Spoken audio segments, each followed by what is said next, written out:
What's good, y'all? It is Tuesday, January 13th. My name is Patrick, and you're listening to The Morning Show.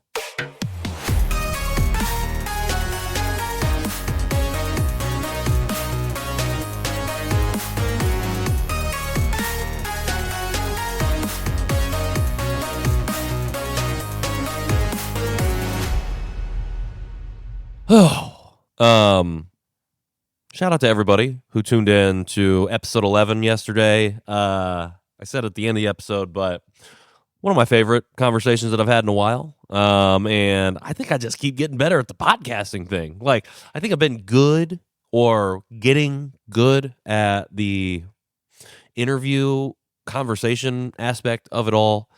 And I feel like that's the thing that I've always leaned on. But then just like the extra bits, the structure, the punch-ins, whatever it might be, just to add the little extra bit to the podcast, I feel like, hey, I might be doing something right.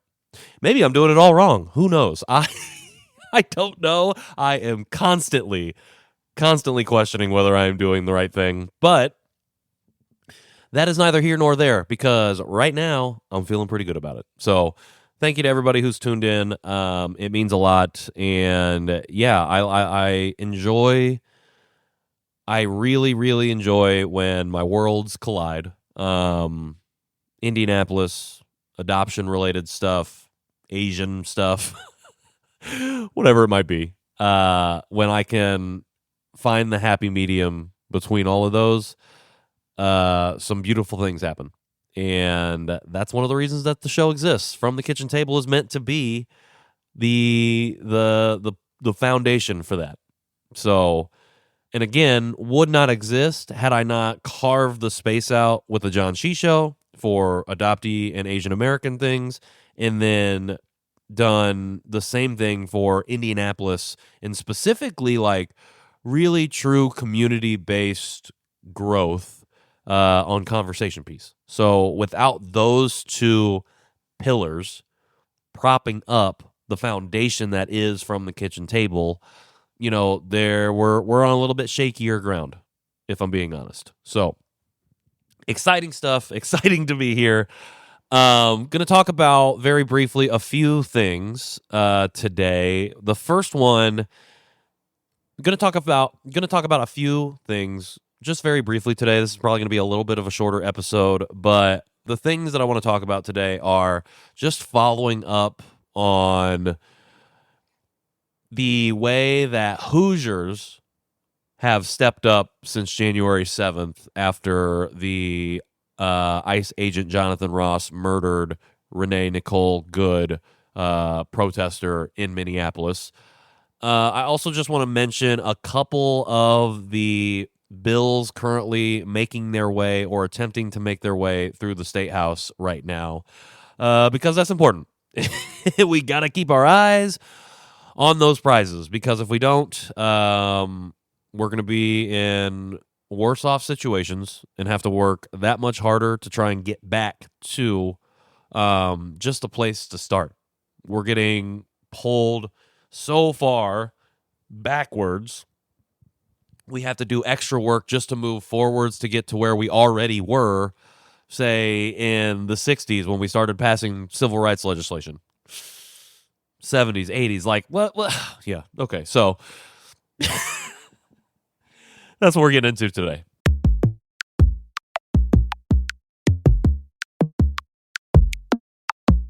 So on Friday, I talked about it on the show. The murder of Renee Nicole Good, 37-year-old wife, mother, and just human being who had positioned her car in such a way that ICE vehicles were inconvenienced enough to have to move single file instead of having the whole two lanes to operate in. And when confronted by ICE agents and told to move, she began to do so. There's video taken by ICE agent Jonathan Ross that shows Renee Nicole Good saying, "I'm not mad at you, dude." Looking back to make sure she didn't hit anybody from behind, turning her wheel to the right, moving forward with a wheel turned to the right so that her vehicle starts to turn up the street. And you hear Jonathan Ross say, "Whoa, whoa," and then pop, pop, pop. And because this dude is unfit to serve because he had already been dragged around by a car in a previous interaction, opened fire and murders a woman in cold blood. He then proceeded to walk away, get in a vehicle, and get escorted out of the area. Fled the scene of a crime. And yet, our president, our vice president, the secretary of Homeland Security, the Department of Defense, the attorney general, all the people who sit at the leadership levels of our government, instantly, it's Monday. It's Monday when I'm recording this right now. Didn't even get to Monday to start calling her a domestic terrorist. Didn't even get to Thursday of last week, January 8th, before labeling her a domestic terrorist. Now, I don't know about you, but I very, very strongly remember when people were very upset on the right for being labeled fascist or Nazi or white supremacist. And I think that there's a devil's advocate conversation about, well, they were being labeled that, so now they're just doing the same thing. Here's the thing. The people labeling the folks in government who are taking part in literal fascism, which is what happens when you send untrained, armed people with masks door to door to take people indiscriminately to locations unknown. I think that that warrants a response from the public. And the people are the ones saying, "Hey, that's pretty fascistic that you're doing right there." The people are the ones saying, "Hey, that's pretty much Nazi behavior." The people are the ones saying these things. On the flip side, the people in government, not just the people who live in your neighborhood, the people who have been, quote unquote, elected to run our government, are the ones throwing around labels like domestic terrorist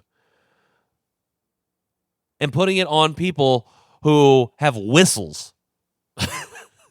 They're not even carrying guns. They have whistles. But the whistlers are the domestic terrorists. And you don't want to know why? Because it's terrorism to them.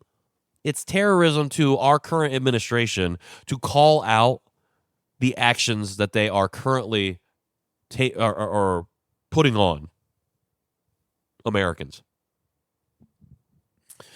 So I get fired up and say all of that because over the weekend, nationwide protests occurred. And I did not have the opportunity to attend. I did, however, see from up north in Fort Wayne all the way down south to Evansville, people popping up, whether it be 10, whether it be 50, whether it be 600, people showing up at these rallies in these protests saying, "No more." Now, I'm not surprised that this is happening because redistricting showed us that if some fuckery is going on, Hoosiers are going to stand up and say something about it. And they're going to hop on the corner. They're going to walk down the street. They're going to figure out a way to do one of these things and use their voices. And sometimes the people elected from their districts listen, as we saw with redistricting. What I really felt seeing, a statewide, truly statewide responses to this murder is hope. And I feel like there are a lot of things happening right now that are actively attempting to drain us and snatch away any ounce of hope that we might have. But I will say, in addition to the 100,000+ people that showed up in Minneapolis, to see Hoosiers of all stripes show up for not just Renee Nicole Good, and I talked about it on Friday, like a lot of people don't understand that if you're going to do activism at all, there is always and has always been the explicit inherent risk of losing your life. And I think for the most part, people understand that because for the most part, people attending or showing up or leading these protests or rallies are black and brown folks or folks who have been or are part of historically marginalized communities. And they know, because history has shown us, that to stand up for your rights is to be targeted, to be marked for death by people who oppose or disagree with you. And I think a lot of people, particularly white Americans, are finding this out right now after the murder of Renee Nicole Good. And I mean, it's time. We have to understand that if we're going to show up and be in solidarity with the other people in our community, the most vulnerable people in our communities, then there is a greater than likely risk or chance that some violence is going to occur. And it's going to potentially require defending yourself and defending the people around you. They talk about how Jonathan Ross fired his weapon in self-defense, which all video evidence has disproven. The thing about self-defense claims is that these ICE agents are instigating violence. They want the first stone thrown. However, they're the ones throwing the stones. And when the stones start landing on our people, what are we supposed to do? We're not supposed to sit and take it. We have to stand up and defend ourselves and our people and the people around us. And so that's what's given me hope, is seeing people show up across our state and say, enough is enough. And I'm not playing purity politics right now when it comes to who's showing up at these things, because I just had a conversation the other night about something wildly different, but at the end of the day, the message is kind of the same. It's that we can have a greater impact on legislation, on things happening, on change, if we all show up. And I'm going to bring it back to episode 5. Shout out to Senator Andrea Hunley. She said it. In the 2024 general election, 101,000 people in Marion County didn't show up to vote. 300,000 people across the state didn't show up to vote. When we show up at the polls, when we show up in the street, when we show up for our neighbors, we can affect change. And that's what they're afraid of. They are afraid of us, the people, because they know they're in the wrong. If they were in the right, they wouldn't wear masks. If they were in the right, they wouldn't be doing any of this. But they're not in the right. So that's why you see them scrambling to justify murder as self-defense. Because they know, they see people showing up for each other. And we have to keep doing it. All right. Got a little fired up.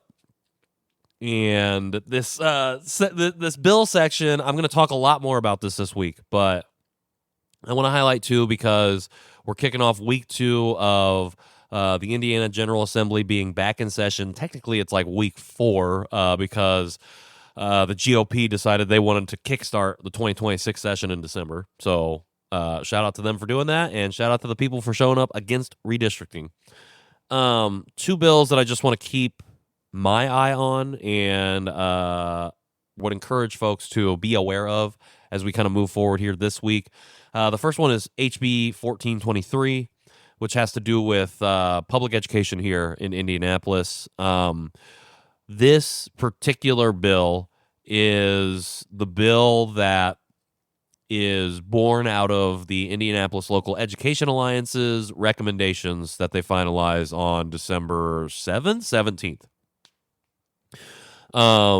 At its core, the recommendation, especially on the governance side, is to basically strip away any and all decision-making power that the democratically elected IPS, Indianapolis Public School Board, has, and give it to a board that is appointed by the mayor.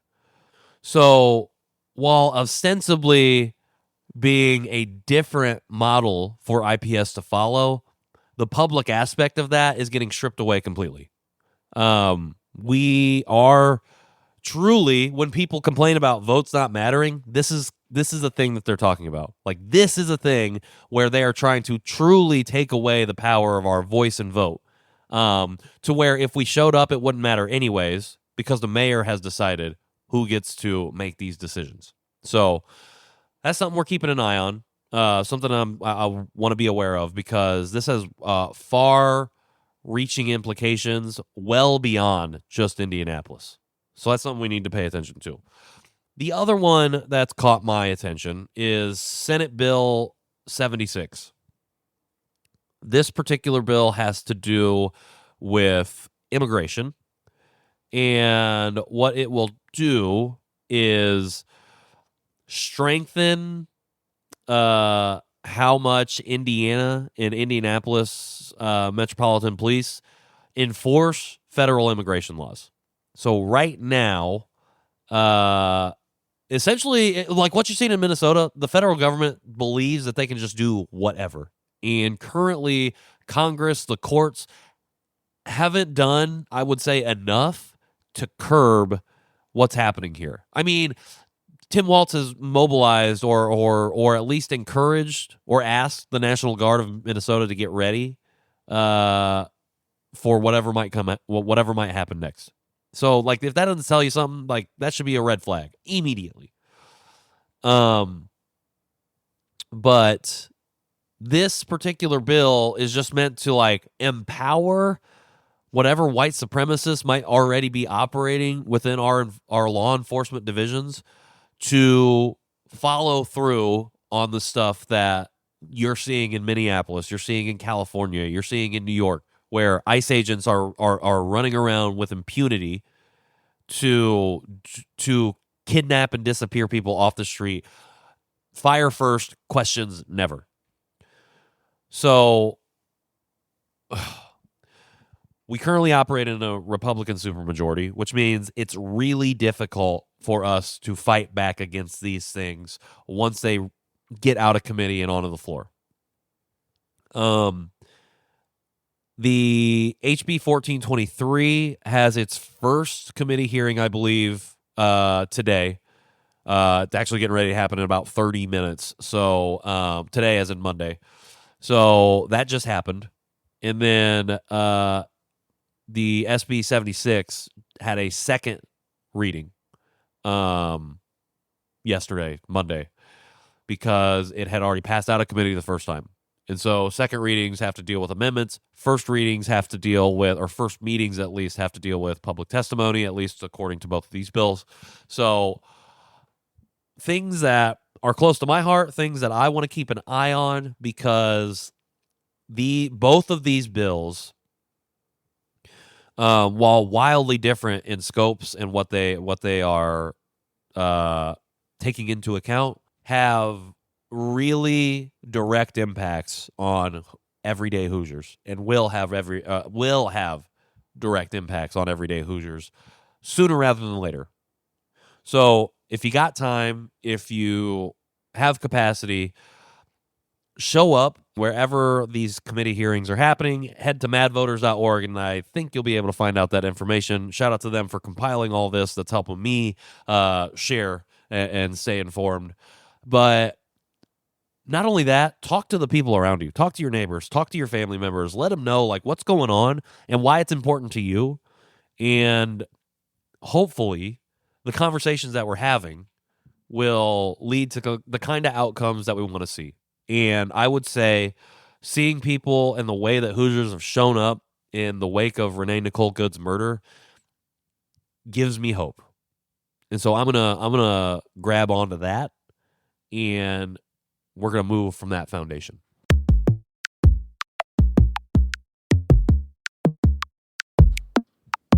Perfect timing. Yeah, I'll be talking about more stuff that's happening in the IGA this week. Lots of things. I'm sure we'll have a lot of news coming out. But I said it on the episode yesterday. We'll see how the morning show goes here for the next couple weeks. I am starting a new job, which is full-time, and I believe I'll have enough time to continue doing the show. But if not, I'll definitely keep you posted. Other than that, thanks to everybody who tuned into episode 11. Shout out to Katie Gagel, Laura Summers. Check out Adopting Wellness for more podcasting stuff, especially if you're interested in conversations around adoption. And I've been Patrick Armstrong, and until tomorrow,